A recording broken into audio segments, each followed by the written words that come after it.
RK's channel വീണ്ടും ഒരു പുതിയ വീഡിയോയുമായി വന്നിരിക്കുകയാണ്.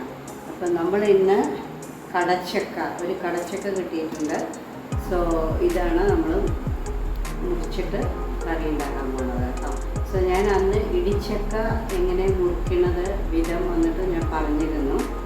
അപ്പോൾ ഇന്ന് കടച്ചക്ക എങ്ങനെയാണെന്നുള്ളത് കാണിച്ചു തരാം കേട്ടോ. ഞാനത് ഡിസ്ക്രിപ്ഷനിൽ കൊടുക്കുന്നുണ്ട്, വേണ്ടവർക്ക് പോയി നോക്കാം. ഓക്കെ, വരും വീഡിയോയിലേക്ക് പോകാം.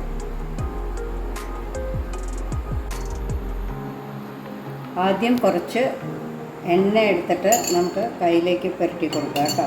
നല്ലോണം പുരട്ടുക, അപ്പോൾ ഒട്ടിപ്പിടിക്കില്ലേ, അതിന് വേണ്ടിയിട്ടാണ്. ആ ചക്കയുടെ പാലൊക്കെ ഉണ്ടാവുമല്ലോ, അല്ലെങ്കിൽ അത് കയ്യിലൊക്കെ ഒട്ടിപ്പിടിക്കും.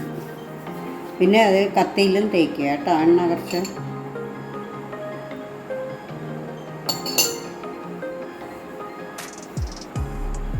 രണ്ട് സൈഡും തേച്ച് കൊടുക്കുക.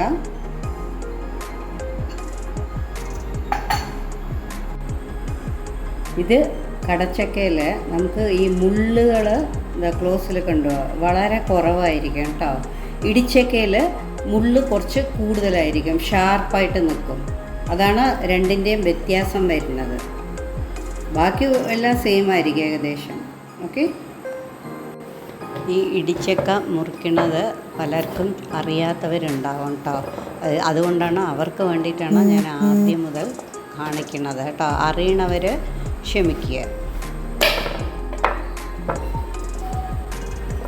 ഇതിൽ അധികം പാലില്ലാത്ത നല്ല ഒരു പിന്ത് ചക്കയാണ് കേട്ടോ. അത് കണ്ടാൽ തന്നെ അറിയാം, കണ്ടോ, ഉള്ളിലൊന്നും മൂത്തത്തേ ഇല്ല.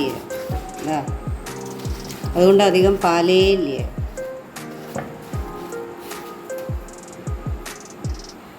നമ്മൾ ഇനി അതിനെ വീണ്ടും മുറിക്കണം.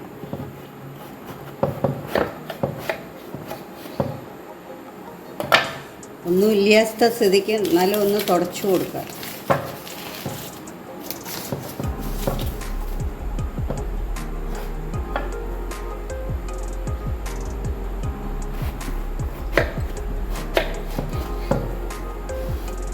ഇത് ചകിണി പറയാൻ അങ്ങനെ കാര്യമായിട്ടൊന്നും ഇല്ല കേട്ടോ.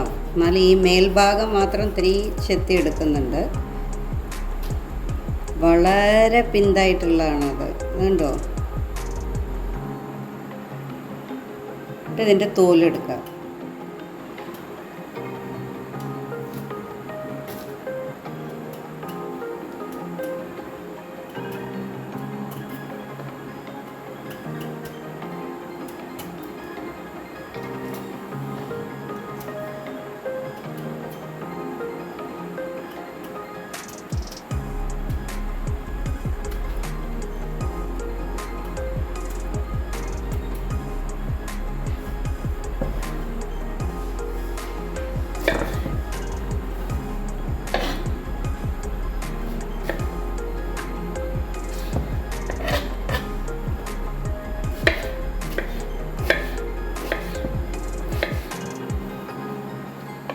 ഇത് മുറിച്ചിട്ട് ഇത് ഞാനിങ്ങനെ നീളത്തിൽ മുറിക്കണത് ഇത് മസാല കറി ഉണ്ടാക്കാനാണ് കേട്ടോ.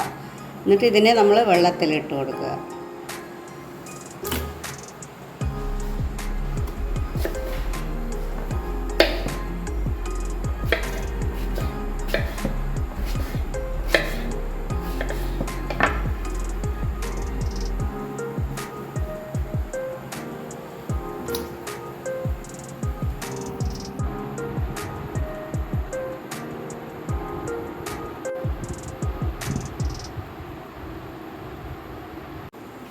ഇപ്പം നമ്മൾ കടച്ചക്ക എല്ലാം കട്ട് ചെയ്ത് കഴിഞ്ഞു. അപ്പോൾ ഈ ചക്കയിൽ ഒന്നും ഇല്ലാത്ത കാരണം നമുക്കിപ്പോൾ കയ്യിലോ കത്തിയിലോ ഒന്നും ഒട്ടിപ്പിടിച്ചിട്ടില്ല കേട്ടോ.